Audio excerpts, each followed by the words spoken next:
Alors qu'est-ce que vous voulez? Je viens pour vous faire chier. Et qu'est-ce que vous faites de vos journées maintenant? Là, en ce moment? Là, en ce moment, je me repose. Ouais. J'attends que mes producteurs, les producteurs de mon prochain film, fassent leur travail, c'est-à-dire trouvent le pognon nécessaire. Voilà. Il faut combien C'est de le pognon? métier de producteur. Oh, il faut 4, 5? 7, 8. 7, 8? Oui. Commence à faire. Ouais. Donc je les laisse travailler tranquillement en attendant des nouvelles. J'essaye de ne pas trop m'investir dans le projet tant que je ne suis pas sûr de le... Enfin, j'ai écrit déjà, hein, mais j'ai le casting, j'ai le scénario, mais je ne sais pas où je vais le tourner, je ne sais pas très bien comment ça va se passer. Ça fait encore vendre des trucs, la télé? Rien du tout. C'est ça, hein? Ben non, puisque tout le monde l'a fait. Moi, je regarde les promos, je regarde les copains, c'est trop marrant. Tout le monde est là, dit on a fait un film formidable, quelle ambiance. On est une famille, bon, pas prendre des gens pour des cons. Comme tous les films le font et qu'il y en a quand même très peu qui marchent, donc la conclusion c'est que ça sert à rien. C'était comment la promo des films avant? C'était pas comme ça? On n'en avait pas. Et ça marchait quand même? Beaucoup mieux. C'était Gabin qui disait je vois pas pourquoi j'irais à la télé montrer ma tronche gratuitement alors qu'il faut qu'il paye pour aller au cinéma. Bah là, on a l'impression que c'est tout gratuit, quoi. On voit les acteurs partout, tout le temps, tous les films. Mon personnage fait ci, mon personnage fait ça. Ouais. Et les Césars, vous en avez rien à branler? Vous y allez pas? J'y vais pas, mais j'y vais quand je suis nommé. Ouais. Mais sinon, j'y vais pas, non. C'est quand même une soirée sinistre.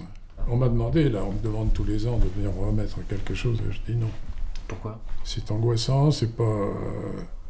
Je suis quand même assez réservé et timide, donc aller sur scène en smoking, faire le pitre, il faut être très fort. Il faut être Édouard Baird ou Laurent Lafitte fait ça très bien. Édouard, c'est un génie. Génie. C'est le mec le plus marrant que je connaisse. Et alors je pense au professeur Oufangué, je pense à tout. J'ai écrit pour lui. Ah bon? Ah oui. Plusieurs films. Vous avez écrit quoi pour Édouard Baird? C'était quoi les histoires? Il y a plusieurs trucs. Parce qu'il correspond à un type d'acteur que j'ai jamais eu. C'est-à-dire l'acteur bourgeois. C'est-à-dire qu'il peut m'interpréter moi. Il peut faire un mec du 16e. Papy Laurent, qui arrive. Non, Stanley! On parle de Quimper, c'est pas un petit... Ah, il est bien, le papy. pas français! Ce qui n'est pas très courant dans mon cinéma, quand même. Moi, j'ai été élevé avec des Depardieu, des Devers, des Johnny Coluche, des gens comme ça. Michel Blanc. Mais Édouard, c'est une merveille. Bah, Édouard Baird-Blier, on a envie de le voir au cinéma. Oui, bien sûr. Mais les gens qui financent les films, ils sont pas du tout comme nous. Qu'est-ce qu'ils veulent voir, les gens qui financent des films? Ils veulent être tranquilles, ils veulent être sûrs d'avoir un truc sans trop de danger. Voilà. C'est un peu normal. Ça a toujours été comme ça. Mon prochain film, il est pas racontable, quoi. On peut raconter un peu quand même ou... Non. On peut rien dire, on sait même pas si on va le faire. C'est un film que je dois faire avec Benoît Poelvoorde, donc ça donne déjà le niveau. André me laissait entendre tout à l'heure que vous avez quelques problèmes pour terminer le film et pour acheter la pellicule. C'est juste que nous avons... Eh bien, il va de soi que je suis prêt à partager mon pécule. Hein. C'est parce que vous avez grandi bourgeois que vous voulez le choquer? Je crois pas, parce que dans mon enfance, j'étais quand même le fils d'un acteur très drôle, très marrant. On n'était pas des gens... on venait pas d'une grande famille. Il se trouve que mon père était connu et que j'ai été élevé dans l'aisance, évidemment, mais c'était pas la vraie bourgeoisie. La bourgeoisie, en fait, je la connais pas très bien, quoi. Puis votre papa, avant d'être acteur, il a aussi connu la guerre? Bah, il a été prisonnier, il s'est tapé tout ça, oui. On en parlait à la maison de la guerre ou pas du tout? Jamais. Mon père m'a toujours dit, je te raconterai rien, je veux pas te parler de ça, c'est une saloperie. Enfin, je savais des choses quand même, mais bon, bien sûr. Mais moi, je suis né en 1939, donc j'ai des souvenirs de la présence allemande. Je me souviens très bien du bruit des bottes, tout ça, des bombardements, tous ces trucs-là, mais ça a dû certainement beaucoup me traumatiser, plus que je ne le pensais.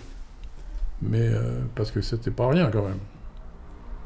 Dormir dans la cave, on a beau dire, bon, c'est pas... Enfin, j'étais petit. Hein. Et la guerre d'Algérie?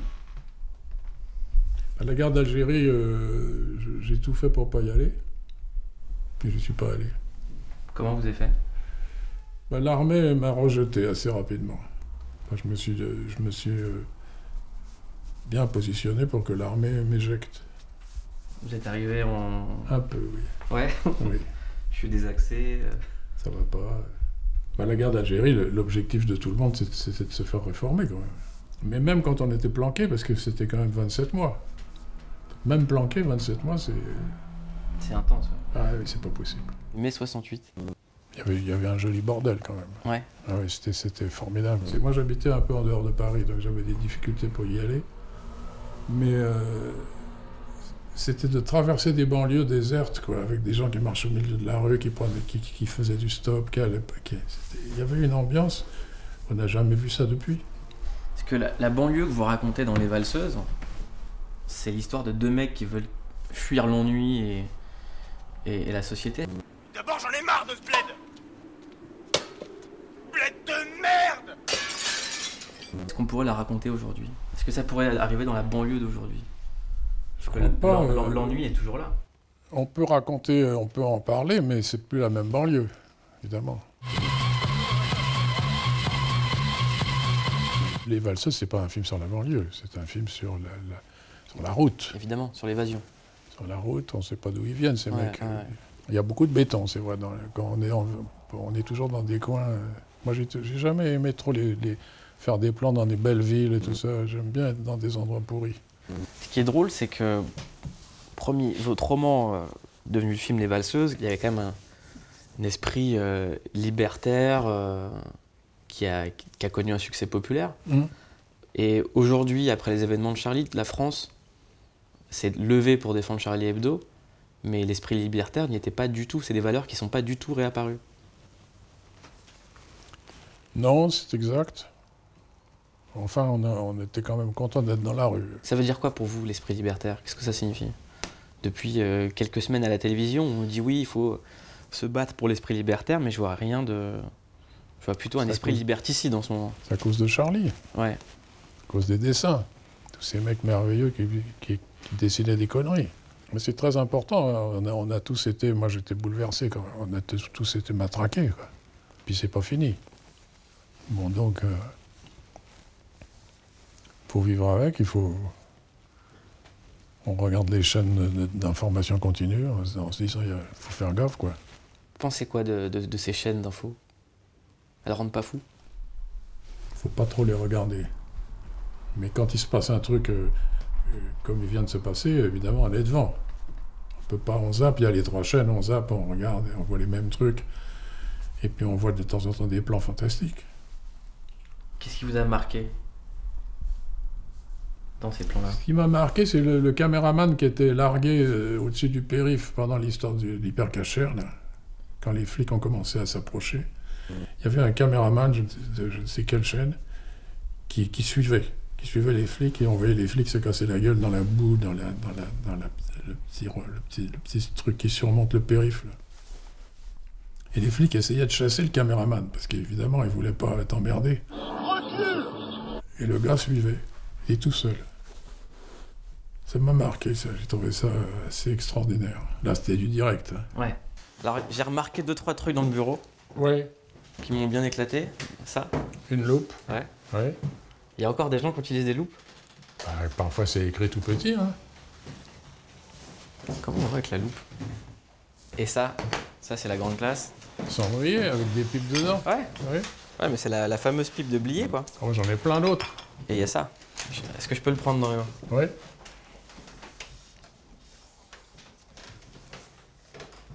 C'est beau, hein. Ouais. C'est un vrai, quoi. C'est un vrai. Ouais. Il vient de là-bas. Qu'est-ce qui se passe quand on reçoit un Oscar? Oh, excuse me, I am without voice. I am only able to say one thing is thank you. Thank you for the Academy and thank you for all the American friends of our film. Our picture, excuse me. Thank you very much. Bah, il se passe que...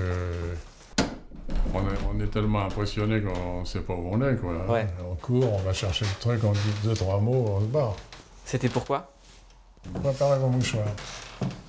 Voilà, faut me planquer un peu. Ça a de l'importance, les récompenses au cinéma, ou pas? Un Oscar, oui. Un Oscar, ouais. Le reste? Non, le reste, non. Les Césars, bon, autant en avoir quelques-uns. Le gagnant est Bertrand Blier pour Notre Histoire. Mais bon, c'est pas... Avant, il n'y en avait pas, on faisait des films, ça marchait très bien. Un Oscar, c'est différent, parce qu'on en a un dans une vie, quoi. Quasiment. Pour un Français, hein, je pense. Et si on disait du mal? Ah oui. C'est trop facile, Hein? il y a trop de clients. Allez, on va commencer. Depardieu. Depardieu, il est... on peut l'attaquer, hein. Mais moi, j'ai pas envie de dire du mal de Gérard, c'est trop facile.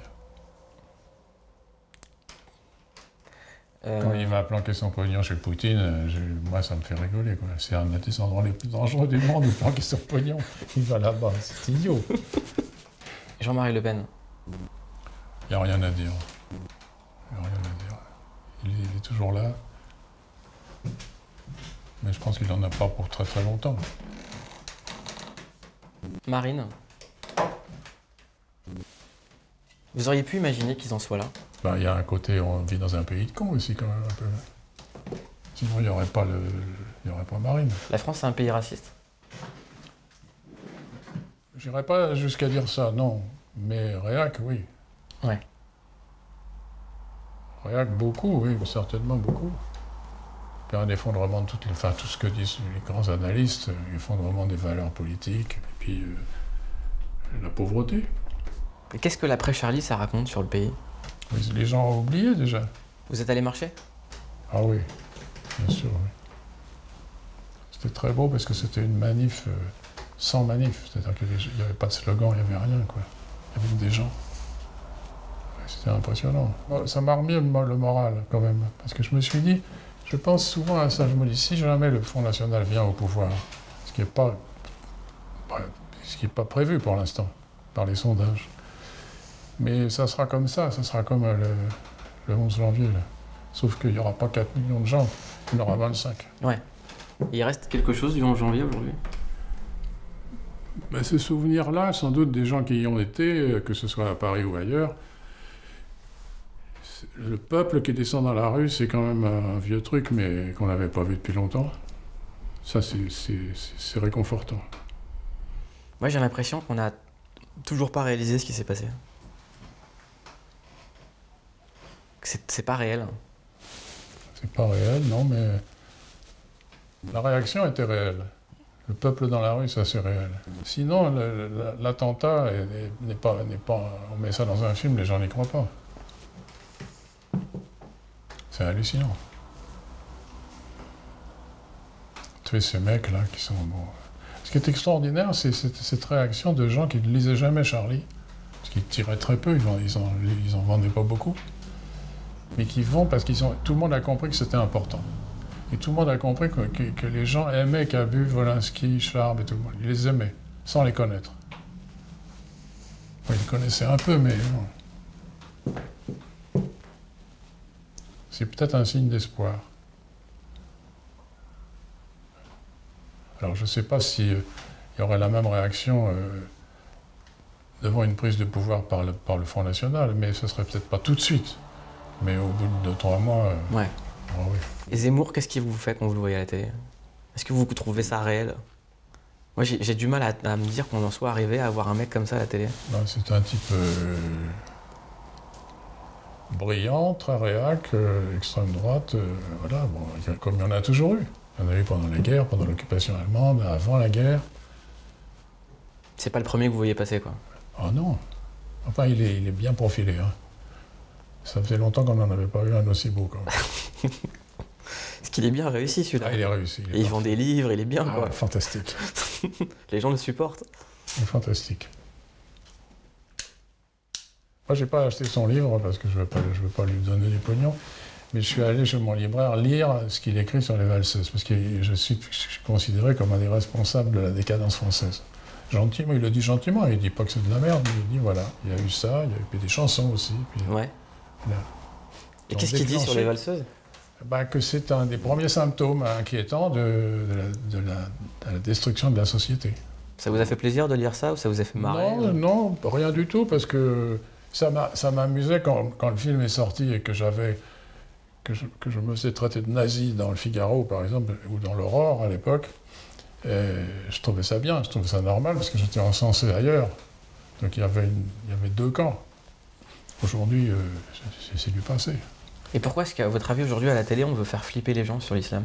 On ne veut pas les faire flipper, mais c'est un sujet à la mode, c'est un problème à la mode. Qu'est-ce que ça vous évoque, vous, quand vous entendez tout ça, ça vous... Sur l'islam? Ouais. Oh, ça me fait de la peine pour les malheureux qui croient et qui se laissent embarquer. Et c'est souvent des mecs. Le gars au Danemark, là, ouais, c'était un mec qui sortait de tôle. C'était un ringard. Donc, comme il y en a beaucoup, c'est dangereux. Non, ce qui fait peur, c'est les affiches de Ménard à Béziers, là, avec le nouvel ami de la police municipale. Il est pas mal, Béziers. Hein. Ah, c'est pas mal. Ménard, il est pas mal. Hein. Ménard est bien parce qu'il a un beau profil aussi. Ouais. Il est plus gluant. Ça lui va bien, ça. Ouais. Il est vaseline. Il est vaseux aussi. Oui. Et Philippot, pas mal celui-là aussi. Il est bien, oui. Oh, ils sont bien, Weffen. Hein. Ouais. Ils sont des bons clients. Là, ça serait amusant de faire un film là, sur eux. Ouais. Serrault n'est plus là, alors. Parce que sinon, Serrault aurait pu jouer là-dedans. Faire une crapule. Bah, prochain film, faut faire une histoire avec un papa, une maman, des fachos du FN, des gens qui sont Charlie, des gens qui sont pas Charlie. Oui, c'est ça. Voilà. Des drogués, des enfants qui se droguent un peu. Ouais, des drogués. Qu'est-ce qu'on peut mettre encore pour que ça marche? Une pute de la télé-réalité. Un peu de la cuisine. De la cuisine. Dans un milieu pas très loin d'un 3 étoiles, il faut écrire des trucs bêtes sur la vie quotidienne et tout d'un coup, mettre un petit truc qui dérange un peu, qui fait sortir de la route. Vous avez déjà écrit Alcoolisé ou pas? Non, non. Jamais. Non, j'ai essayé, mais ça marche pas. Aucune substance qui attaque le cerveau, jamais. Enfin, j'exagère un peu quand même. Mais l'alcool, ça marche pas pour écrire. C'est quoi? C'est les joints? Non, des poudres. Les poudres? C'est quoi les poudres? Bah, une coke, Ah ouais? par exemple. Vous avez déjà pris une coke? Quand j'étais très jeune, oui, bien sûr, comme tout le monde. Tout le monde écrit avec de la coke? Non, mais ça s'est fait. Ouais. À l'époque, tout le monde en Ça prenait. rend intelligent et on va plus vite, alors bon. Mais sinon, l'alcool, non, on est abruti. Mais je supporte pas bien. Si je supportais l'alcool, je serais alcoolique. Parce que je trouve ça quand même agréable, c'est sympa. Mais pour écrire, c'est même pas la peine d'essayer. Mais vous savez pourquoi les valseux, ça traverse? C'est que c'est la jeunesse. C'est Oui, c'est comme le rock, c'est comme le punk, c'est comme le rap. Les plus grands morceaux, c'est ceux qui racontent la jeunesse.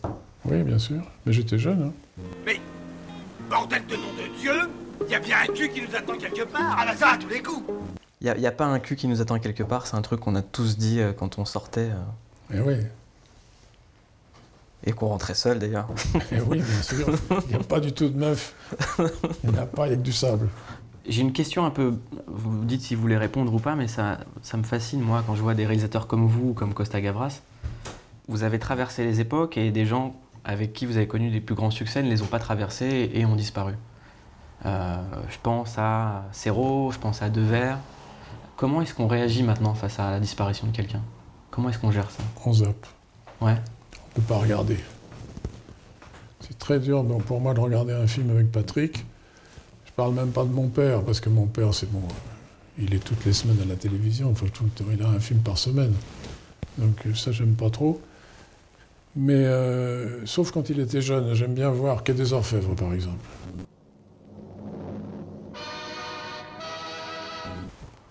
Mais quand il est trop proche de moi, je ne supporte pas.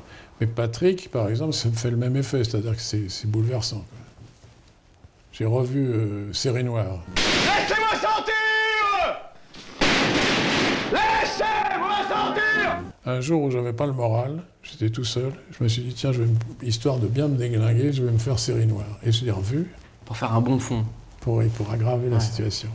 Je l'ai revu, c'était un film magnifique, et j'ai supporté. Mais c'est dur, parce que j'étais très proche de Patrick. Parce que c'est ça que je me dis, les gens qui étaient vos amis, il n'y a pas une journée à la télévision où on ne les voit pas, où il n'y a pas un article qui sort pas. Et puis il y en a beaucoup qui meurent, forcément. Ouais. Moi j'en ai perdu. J'ai des films où j'ai pratiquement personne de vivant, même dans l'équipe technique. Ça c'est là où on se sent vieux. Forcément. Et des acteurs, j'en ai perdu beaucoup. Noiret, Serrault, Carmet.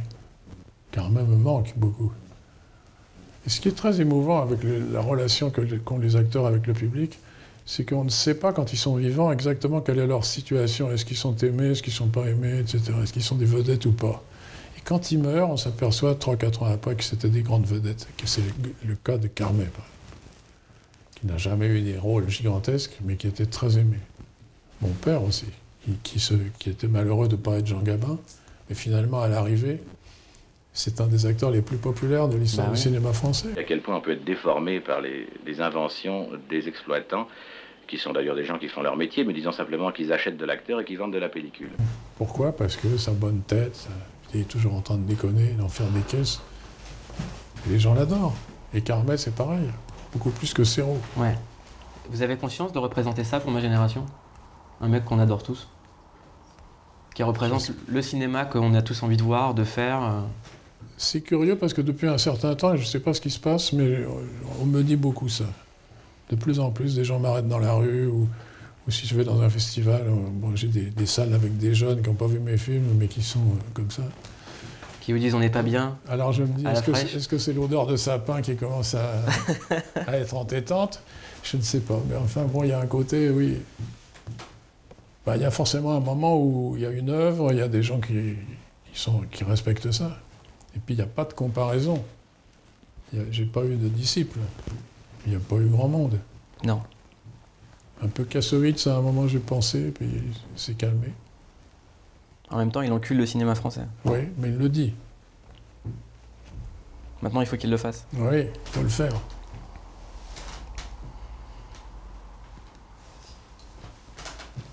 Donc je me rends pas compte de je m'en fous en fait.